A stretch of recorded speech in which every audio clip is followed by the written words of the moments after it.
Boa tarde, caros estudantes!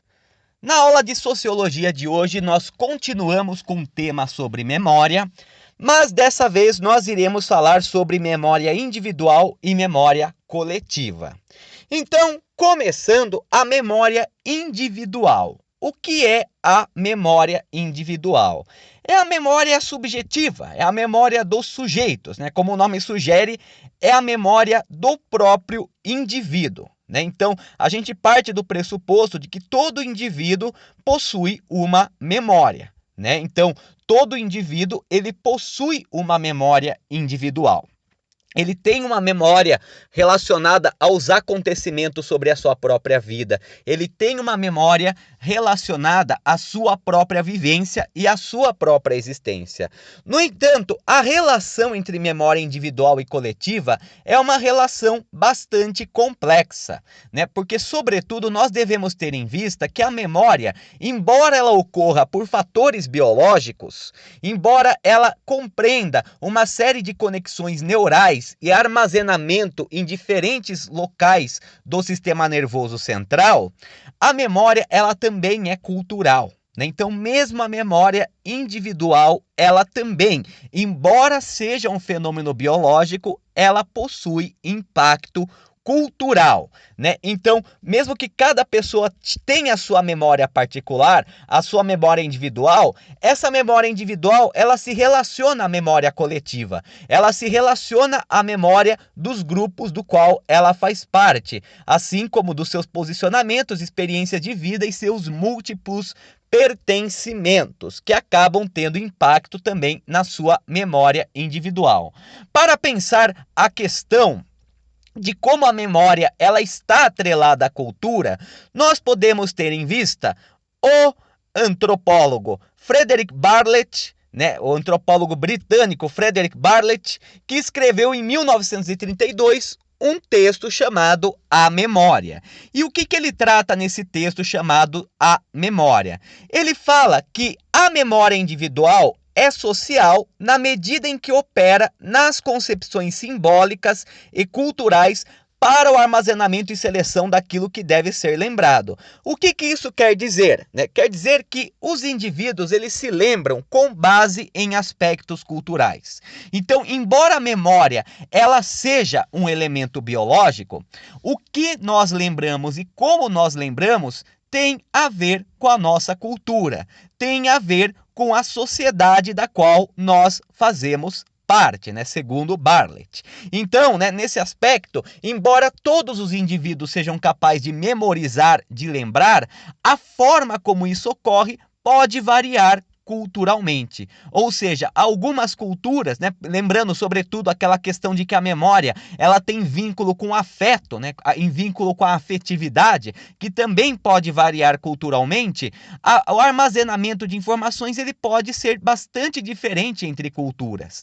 Então, o caso de Bartlett, ele na verdade foi orientador de vários estudantes, e esses estudantes foram com base numa cultura oral indígena, numa cultura que era transmitida oralmente das gerações para gerações, ou seja, a memória teria um grande peso para a tradição nesse aspecto. Os estudantes de Bartlett, eles perceberam que ao tentar compreender as histórias sobre fantasmas que os indígenas contavam, que não fazia muito sentido a lógica, a relação lógica, a cronologia, entre outros elementos, não faziam sentido para o pesquisador, que geralmente eram ingleses, eram europeus. Então, ao consultar os indígenas sobre as histórias de fantasmas, eles começaram a perceber que para eles não tinha lógica nenhuma o que os indígenas estavam falando. Não tinha lógica nenhuma a forma como eles contavam as narrativas, os eventos que eram mais lembrados. Os pesquisadores falavam, muitos eventos que os indígenas estavam se lembrando, eles não tinham qualquer relevância, não sei por que eles enunciavam, não sei por que eles se ocupavam por memorizar essas características. Bartlett, então, após ouvir os comentários dos estudantes, ele percebeu que, apesar daquelas narrativas não fazerem sentido para o pesquisador, elas faziam perfeitamente sentido para os indígenas, e que a forma pela qual os indígenas se lembravam para contar essas histórias era diferente daquelas que o pesquisador estava habituado. Então, alguns marcadores, alguns eventos de importância maior que eram para os indígenas poderiam não ter tanta importância para o pesquisador. Nesse sentido, ele acaba percebendo que, apesar de todos os indivíduos se lembrarem, culturalmente falando, as sociedades elas também escolhem aquilo que vale ou não vale a pena lembrar, aquilo que tem maior importância ou aquilo que não tem maior importância a lembrar. É como o caso, por exemplo, que eu mencionei na aula anterior, que às vezes um mesmo evento ele pode ser narrado de formas diferentes por pessoas que testemunharam o mesmo evento, né? Então, algumas pessoas podem prestar atenção em cores, algumas pessoas podem prestar atenção em sons, outras em aromas, outras em eventos paralelos ao evento principal. Então, embora seja o mesmo evento, as pessoas que estavam testemunhando esse evento, embora elas tenham uma lembrança similar do que ocorreu, elas podem prestar atenção em coisas diferentes. Se forem integrantes de sociedades e culturas diferentes, a diferença seria, portanto, muito maior, pelo menos segundo Frederick Bartlett, né? Então, nesse aspecto, a memória individual também possui influência cultural, porque as diferentes sociedades podem divergir sobre quais elementos devem ser lembrados e que elementos não têm tanta importância, né? Talvez pensando que se nós narrássemos alguma memória do nosso passado para algum indígena ou para algum grupo de uma cultura muito diferente da nossa, os próprios indígenas podem pensar que não faz o menor sentido aquilo que nós estamos narrando, que nós estamos preenchendo a nossa história com vários detalhes que não têm a menor importância, né? Pois para os indígenas outras coisas teriam maior importância e deveriam ser minuciosamente lembradas, né? Então, nesse sentido, nós temos também uma forma de perspectivismo ou até mesmo um quase relativismo, né? Ao tratar sobre a memória individual como um fenômeno cultural. Então, né, a memória ela é categorizada de diferentes maneiras, né? Existem várias correntes psiquiátricas, psicológicas, da neurologia que caracterizam a memória individual como um fenômeno biológico ou como um fenômeno psíquico. Nós iremos utilizar para esse momento, né, uma abordagem que algumas correntes da psicologia acabam enumerando os tipos de memória individual. Então, como a memória individual ela pode ocorrer, né? A memória individual ela pode ser sensorial, que é a memória proveniente dos sentidos e que possui duração instantânea, ou seja, elas duram enquanto os sentidos são aguçados, enquanto os sentidos eles acabam sendo colocados em prática, essa memória ela tem essa duração. Então, por exemplo, quando se pega em um material quente, num metal aquecido, por exemplo, né? Quando se pega num material quente, você se queima, né? Só que ao se queimar, o seu cérebro ele vai pegar aquele momento instantâneo, aquele momento bem breve de queimadura e vai enviar um sinal, né, para que você não pegue novamente no metal aquecido. Então você pega uma vez, você se queima, né? Você vai evitar pegar novamente, pois a sua memória sensorial indica que aquilo terá uma reação desagradável, né? Então essa questão da memória sensorial, inclusive, é muito utilizada pelo behaviorismo, né? Do Skinner, no caso, né? Que é inclusive aquele experimento dos ratos, né? Que os ratos eram colocados em gaiola e eles pressionavam um botão que dava choque e um que não dava choque, né? Até aprender que eles deveriam pressionar no botão que não dava choque, né? Então, nesse sentido, né? Os sentidos, até mesmo o Aristóteles já dizia isso, né? Que os próprios sentidos, eles são a base do aprendizado, eles são a base da memória. Outro tipo de memória que nós temos é a chamada memória de curto prazo. A memória de curto prazo, ela é acionada em momentos específicos que não são comuns, ou seja, não são rotineiros, né? É uma memória que você armazena, mas que você não usa com tanta frequência, mas que em momentos incomuns você acaba acionando. Então, um exemplo de uma memória de curto prazo que nós temos é quando um chefe, um patrão, pede para um funcionário fazer algo que não é rotineiro, né? Então, um funcionário funcionário que exerce uma função específica, ele vai ter uma memória muito bem trabalhada da função que ele deve exercer, né? No entanto, se por exemplo algum colega dele falta e ele precisa assumir as funções, ele necessita aprender as funções do colega e exercer essa memória a curto prazo. Não será uma memória tão sólida quanto a do trabalho que ele está habituado. No entanto, ele vai armazenar informação, né? Ele terá memória, mas ele não terá experiência, vamos dizer dessa maneira. Nós temos também a memória semântica. Semântica tem a ver com sentidos, né? Então, é a memória que é provinda do conhecimento traduzido em palavras, né? Então, é uma memória mais conceitual, podemos dizer dessa forma. É uma memória que está fortemente relacionada à linguagem, né? Não necessariamente ao ato de falar, não necessariamente às qualidades de falar, de pronunciar, né? Ou de escrever, né? Mas ao indicar que é o significado de um determinado significante, né? Então, nesse aspecto, né, a memória semântica é quando, por exemplo, alguém lembra do conteúdo escolar ou então lembra o que é a palavra mesa, né? O que a palavra mesa se refere, o que animal se refere, o que os conceitos que nós temos, né? O que as abstrações da realidade que nós temos significam no próprio real, né? Então, é uma memória mais conceitual, né? Ela é relacionada à linguagem justamente por quê? Porque com ela nós associamos palavras com objetos reais. Nós temos também a memória episódica, que é vinculada à experiência pessoal e que é muito importante para as novas aprendizagens. Um exemplo é quando o indivíduo ele se lembra como era durante a infância, né? Então a memória episódica é aquela memória que nós temos, que nós nos lembramos do próprio passado, né? A memória que nós temos de quando nós nos lembramos de determinados episódios da nossa vida, que nem quando nós estamos conversando com algum amigo sobre algo que ocorreu há muito tempo, um evento em específico, um episódio que ocorreu há muito tempo, ou das brincadeiras de infância, né? Então, isso que seria a memória episódica. É uma memória mais voltada para a vivência, mais voltada para a experiência pessoal.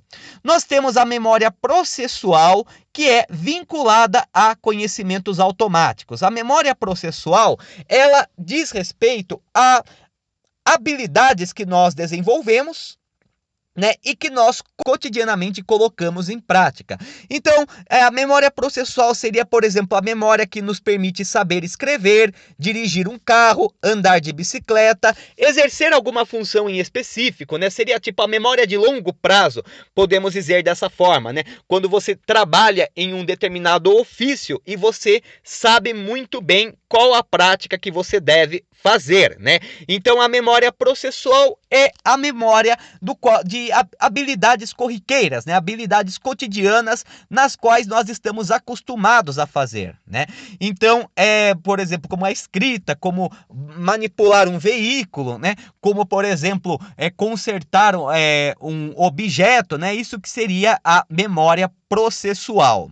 Nós temos também a memória visual auditiva, que é decorrente do armazenamento de uma imagem ou um som específico. Então, como por exemplo, quando uma pessoa ela se lembra de uma música ou de uma fotografia, né? Então é uma memória que é bastante atrelada aos sentidos, principalmente a visão e a audição, né? Quando, por exemplo, você vê uma obra de arte e muito tempo depois você reconhece essa obra de arte quando você a vê novamente, ou quando você escuta brevemente uma música e anos depois essa música toca e você se lembra dessa música, né? Então essa que seria a memória visual auditiva.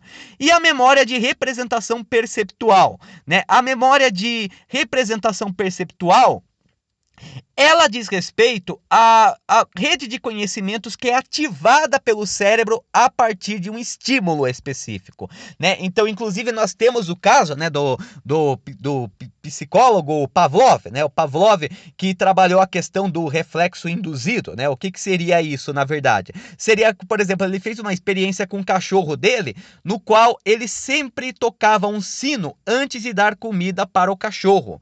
Até que, com o tempo, ele percebeu que apenas tocar o sino fazia o cachorro salivar, pois o cachorro ele associava o som do sino ao alimento que viria para ele. No nosso caso, isso diz respeito a memórias, né, que são ativadas por estímulos sensoriais. Um aroma, um perfume, um som em específico, uma textura, né?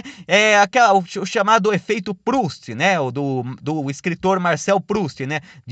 Em Busca do Tempo Perdido, em que ele narra várias vezes, né? Uma história bastante não linear no caso, em que o personagem, ao ter contato com aromas, ao ter contato com gostos, ele acaba se lembrando de fases da vida dele, da infância dele, né? Então, por exemplo, quando nós sentimos um cheiro de perfume e lembramos de uma pessoa, né? Ou então sentimos um gosto que era muito particular de uma comida que nós comíamos anteriormente, né? Então é uma memória que ela é ativada por estímulos sensoriais, né? Ela é ativada por estímulos pré-determinados.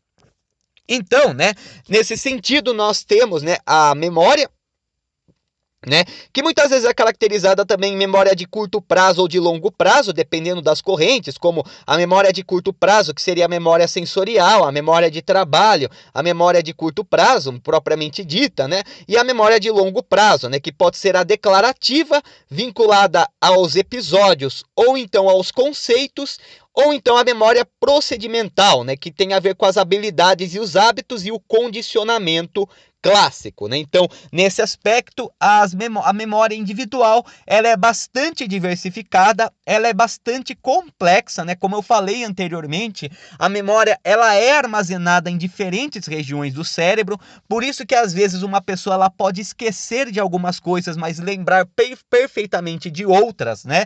E também, né, existem diferentes tipos de memória que são acionados em diferentes situações e por diferentes estímulos, né? Então, essa que seria a memória individual, que, como eu falei anteriormente, ela é cultural também, né? Embora ela seja um fenômeno biológico, ela está atrelada à cultura, pois os fenômenos culturais e sociais é o que nos fazem definir o que deve ser lembrado, né? O que é priorizado, quais são as características que devem ser mais memorizadas e quais as características que nós consideramos irrelevantes para ser memorizadas, né? Então, com base nisso, nós podemos tratar da memória coletiva.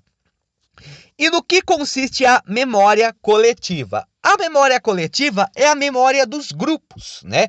É a memória de como os grupos se lembram conjuntamente para permanecer coesos. A memória coletiva, ela não é uma soma das memórias individuais, né? Embora exista essa confusão. Na verdade, a memória coletiva, ela, na verdade, é um conjunto integrado de memórias individuais que partilham mais ou menos algumas informações comuns, né? Então ela não é apenas a somatória das memórias individuais, ela seria praticamente um consenso entre várias memórias individuais, né? Então a memória coletiva, ela é a memória dos diferentes grupos, né? Sobre a memória coletiva, na sociologia, nós temos vários autores que tratam sobre isso, que tratam sobre essa questão. Então, num primeiro momento, vamos citar dois, né, para fazer a definição. O primeiro seria o francês Pierre Nora, né? Pierre Nora, que faz basicamente a relação entre história e memória, né, que nós iremos ver também posteriormente. Em Memória Coletiva, né, um texto de 1978, Pierre Nora, ele define memória coletiva como o que fica no passado vivido dos grupos, ou o que os grupos fazem no passado. Mas o que significa isso? O que significa o que fica no passado vivido dos grupos, né? A memória coletiva, ela tem uma característica bastante interessante, pois ela não se limita à memória e à vivência individual. Ela vai muito mais além, né? Então, nesse sentido, a memória coletiva, ela diz respeito aos feitos, os principais feitos do passado de um determinado grupo, que mesmo que a gente não tenha vivido, nós sentimos como parte da nossa memória. É uma coisa tão estruturalmente presente na nossa vida que nós sentimos como uma memória nossa. Então nós percebemos em várias cerimônias, em vários feriados, em vários festejos, né? Um exemplo mesmo é o desfile de 4 de julho nos Estados Unidos, né? O desfile de 4 de julho, a queima de fogos, é um evento fenomenal, é um evento importantíssimo, né? Existe um grande investimento pessoal e do próprio governo, né? Assim como outras organizações não governamentais, né, que acabam arrecadando para fazer a comemoração do 4 de julho. Aí fica a questão, as pessoas até hoje celebram esse feriado. No entanto, nenhuma delas vivenciou o 4 de julho de 1776, né? Mas, no entanto, é uma memória tão forte para a nacionalidade estadunidense, para a nacionalidade americana, que as pessoas celebram e elas se sentem parte daquela memória. Ou seja, o 4 de julho é muito importante para elas, né? Mesmo que tenha sido um evento do passado, um evento que há muito tempo, há séculos, ele já passou, as pessoas sentem esse evento como importante para a própria vida delas. É claro, né, que com isso a memória ela acaba sendo carregada de simbolismos, né? Não quer dizer que o 4 de julho de 1776 tenha sido do jeito que as pessoas falam, mas é justamente esse aspecto simbólico da memória que importa, né? É justamente todo o simbolismo envolvido no 4 de julho que as pessoas ativam para, inclusive, incorporar sua memória a essa grande memória coletiva. Assim como nós temos também o exemplo do Dia da Vitória em Moscou, né? O grande desfile militar que há em Moscou e em outros países que eram socialistas também, né? Também, né, a vitória contra o nazifascismo, né, por parte do Exército Vermelho. Muitas pessoas já não viveram mais aquele evento, mas é uma celebração ainda anual, é uma celebração corriqueira. Por quê? Porque a memória do Dia da Vitória, né, o dia 9 de maio, ela acarreta em uma série de simbolismos que fazem as pessoas da geração atual considerarem importante o suficiente para incorporar a sua memória individual a essa grande memória coletiva, né? Então, nesse aspecto, a memória coletiva, ela tem uma duração muito maior do que a memória individual. Só que os indivíduos, eles contextualizam sua memória individual dentro da memória coletiva. E muitas vezes um passado muito distante acaba tendo uma questão afetiva. Acaba sendo compreendido como um evento importante para a própria vida individual dessas pessoas, né? Então, mesmo que ninguém tenha vivido o 4 de julho ou o 9 de maio, né? Esses eventos, eles são considerados simbolicamente importantes para os cidadãos, respectivamente, dos Estados Unidos e da Rússia, né? Assim como no Brasil também nós temos muitos feriados também, né, que acarretam em lembranças importantes, né, em memórias importantes, o dia do descobrimento do Brasil, o dia da independência, que também tem desfiles, né, o dia da proclamação da República, algumas memórias regionais também, como o caso do 9 de julho, a Revolução Constitucionalista para os paulistas, ou 20 de setembro para os riograndenses, né, os gaúchos, né, o dia da Revolução Farroupilha. Então, né, o grupo que você se sente pertencer, ele tem uma memória compartilhada, né? E essa memória compartilhada acaba sendo também importante para os indivíduos desse grupo, mesmo que não tenham vivido nela. Outro que irá tratar também sobre a memória coletiva é o francês Maurice Halbwachs. Maurice Halbwachs, ele escreve um texto chamado Memória Coletiva, que é publicado apenas em 1950, né? Publicado póstumamente, né? Ele morreu em 45, no caso. Inclusive morreu, né, por conta do nazismo, né? Ele foi morto num campo de concentração.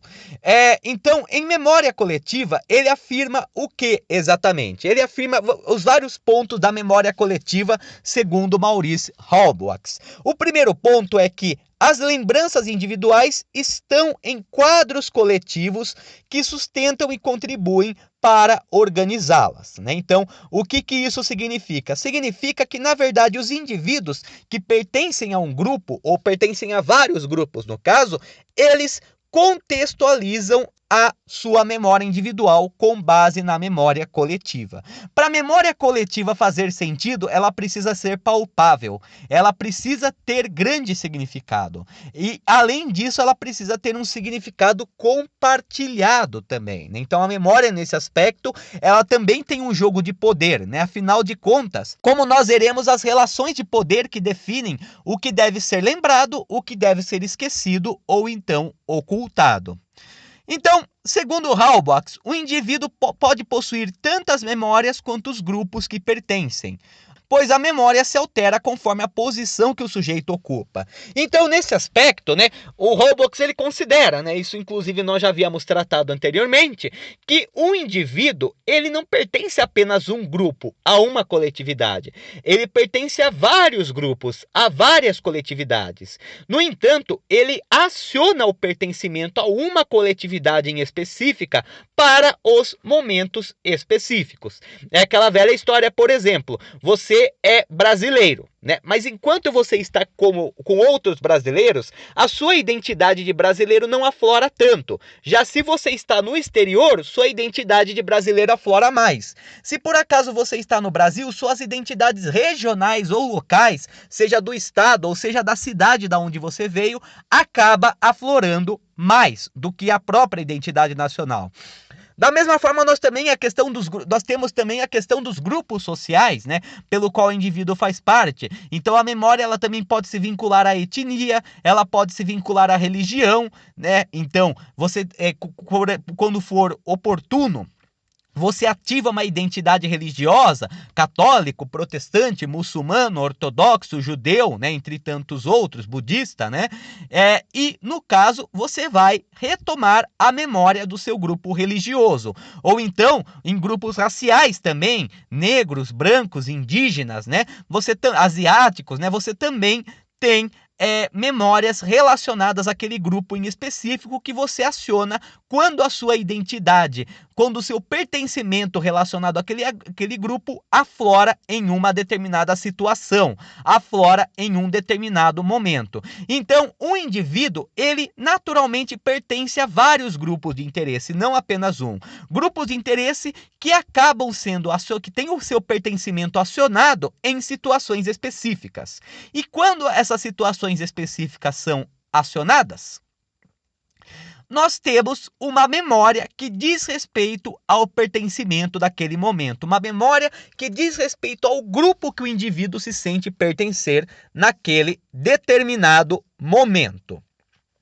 Outro aspecto também da memória coletiva para Halbach é que os sujeitos se baseiam nas lembranças de outros indivíduos que pertencem ao mesmo grupo para suplementar nossa reação aos acontecimentos. Então, é aquela história também, né, de quando nós acabamos tomando como nossa memórias que nós não vivemos, né? Então, nesse aspecto, nós temos como base as memórias dos nossos ancestrais para, inclusive, incorporar a nossa memória num evento maior.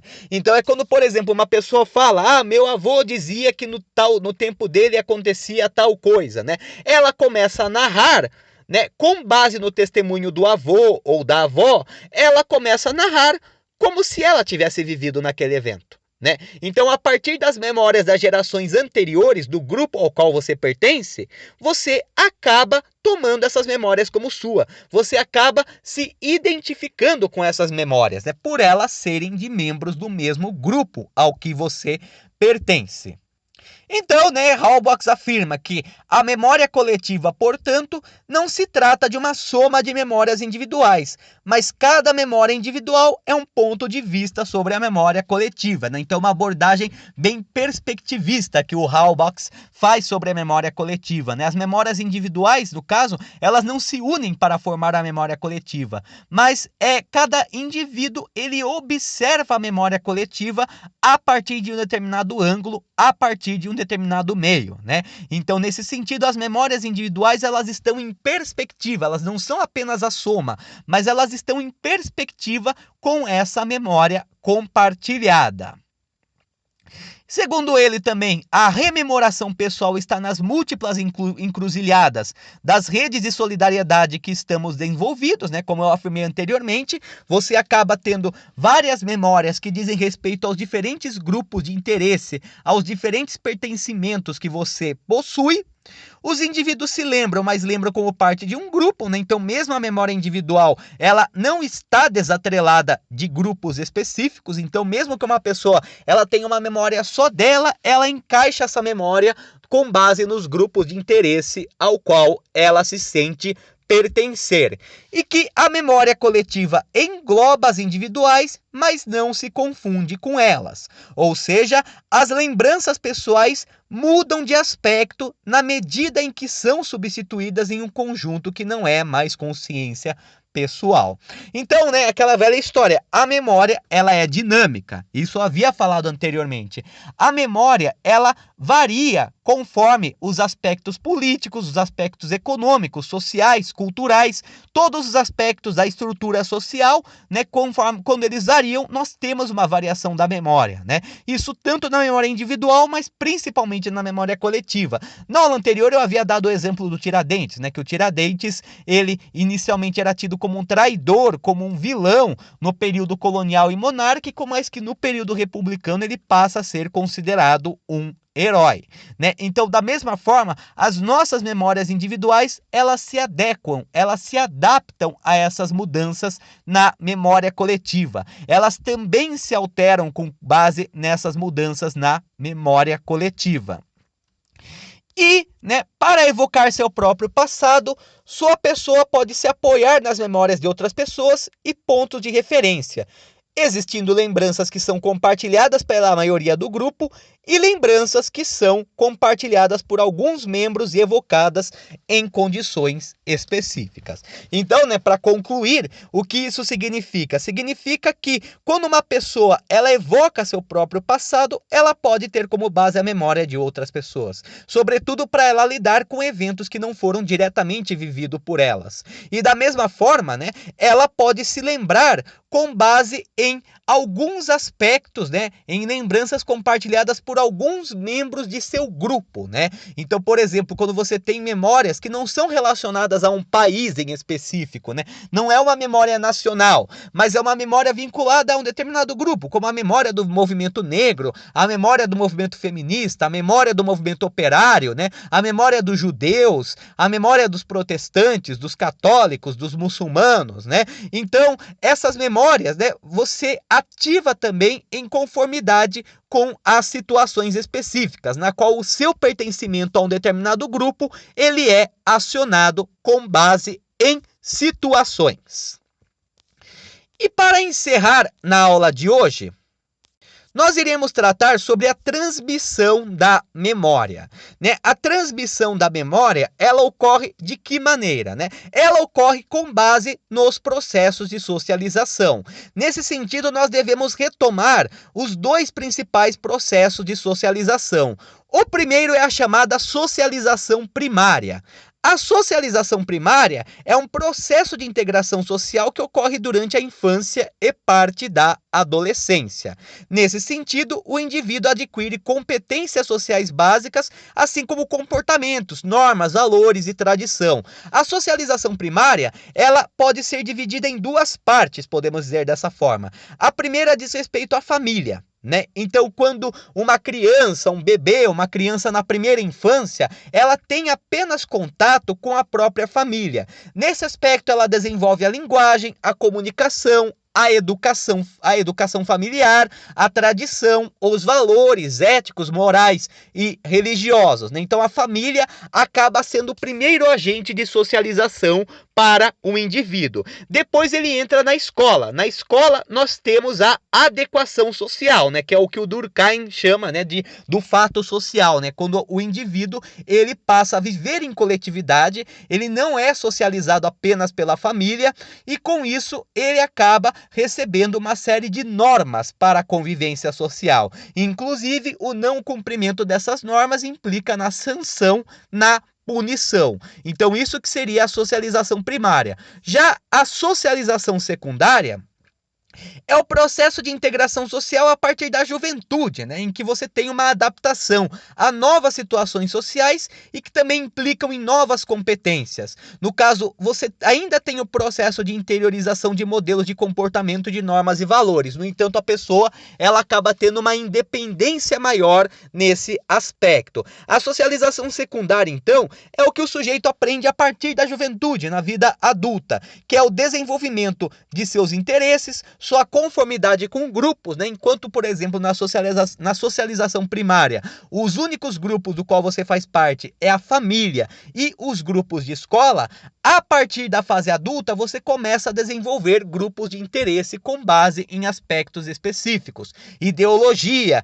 gênero, raça, assim como também gostos musicais, né? Gostos de jogos, né? De arte, entre outros aspectos. Então você passa a formar grupos mais autonomamente.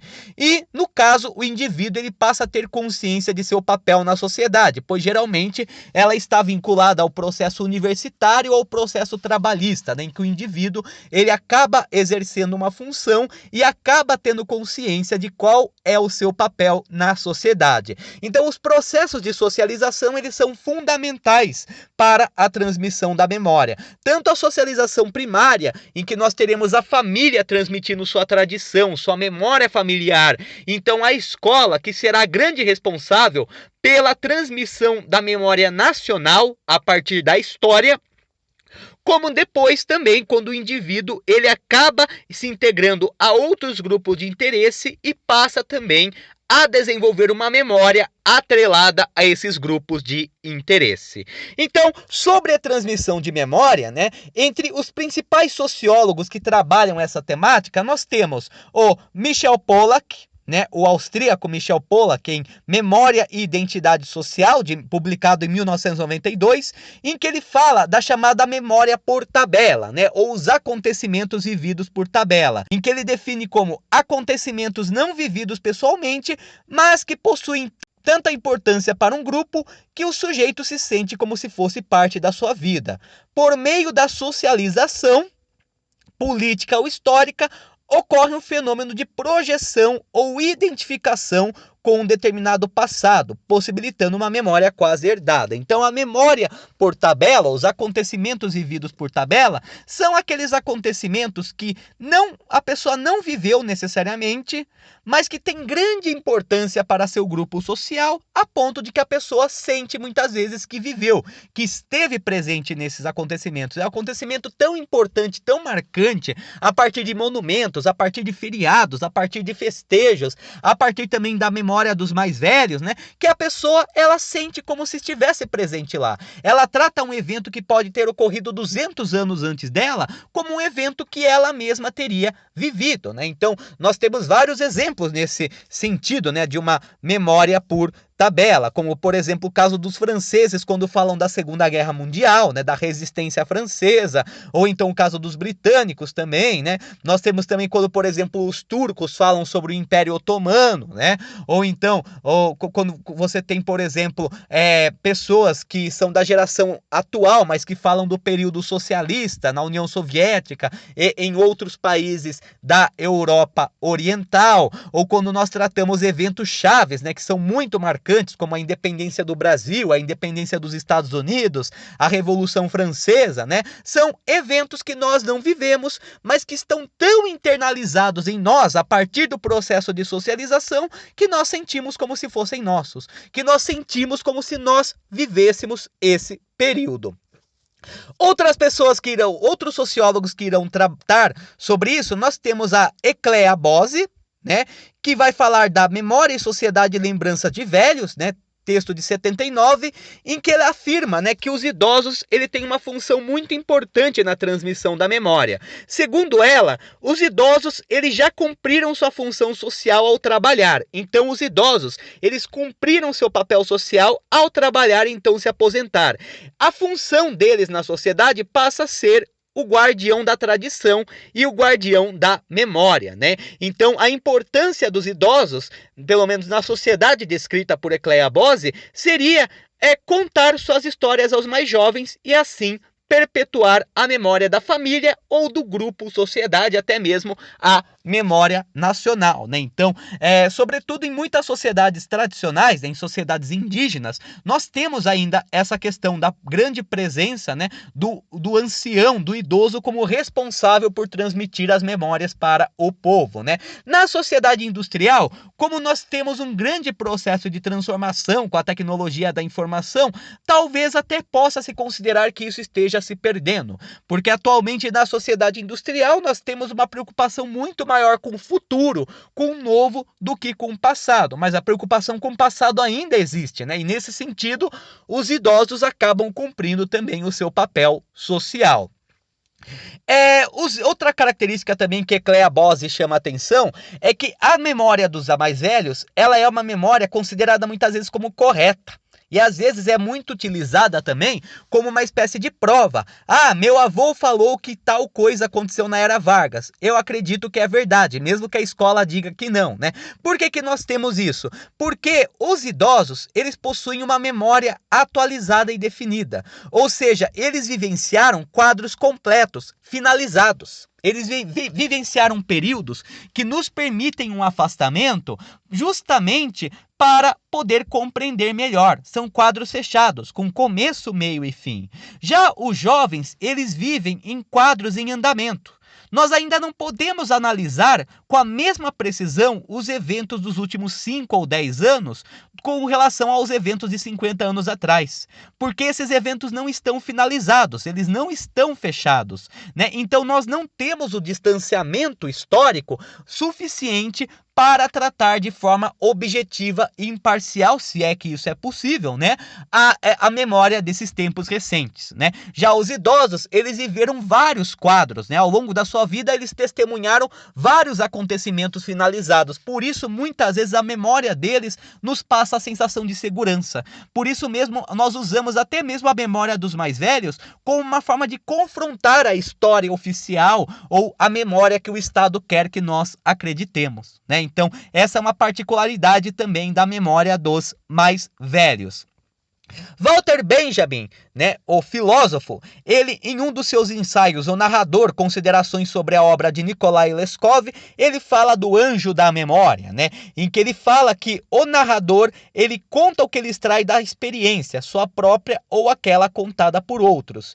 E, de volta, ele a torna experiência daqueles que ouvem a sua história. Então, o compartilhamento de memória é também uma transmissão de experiência. Então, uma pessoa ela pode ouvir uma história de alguém que talvez tenha vivido um evento. No entanto, enquanto a outra pessoa narra, a pessoa que está ouvindo está considerando o evento narrado como parte da sua experiência. E depois ela vai contar para a outra pessoa como se fosse parte da sua experiência e o outro interlocutor vai então internalizar essa narrativa como parte da sua experiência também, né? Então é bem aquela história, né? Quando, por exemplo, você não esteve presente num evento, mas alguém te contou sobre esse evento e contou com uma tal descrição que você se imagina naquele lugar, que você se imagina como presente naquele evento e inclusive se sente confortável em contar sobre esse evento que você não vivenciou para outras pessoas, né? Então a história de um amigo meu ou do meu pai, da minha mãe, né, que fez tal coisa, né? Eu não estava presente, mas eles me narraram. Então eu incorporei esse evento na minha experiência e agora eu posso narrar também, né? Então a narrativa, né, a memória para o Walter Benjamin, ela é intersubjetiva. A transmissão da memória, ela ocorre entre sujeitos, tendo também uma troca de experiências, né? Uma experiência que é internalizada pelo ouvinte. E por fim, o fundador do relativismo filosófico, Henri Bergson, em Matéria e Memória de 1896, também tratou sobre memória, né, em que ele falou que qualquer percepção está impregnada de lembranças, né, ou seja, tudo aquilo que nós vivemos é memória, né, a memória dos vários grupos aos quais nós nos sentimos pertencer. Tudo tem alguma memória, uma construção, um alicerce, um jardim, né? Tudo, até os aromas, né? Até o céu mesmo, tudo possui lembranças. Tudo acaba sendo relacionado a lembranças. Sejam lembranças nossas, da nossa própria vivência, ou seja lembranças dos grupos que nós temos, que nós sentimos pertencer e por conta disso nós interiorizamos essa lembrança como parte nossa. Então, no momento é isso, né? Tratamos então sobre a memória individual, coletiva e a transmissão da memória a partir da socialização. Na próxima aula nós continuamos a falar sobre memória, né? Sobre outros aspectos da memória, principalmente a memória coletiva. Uma boa tarde a todos e tudo de bom.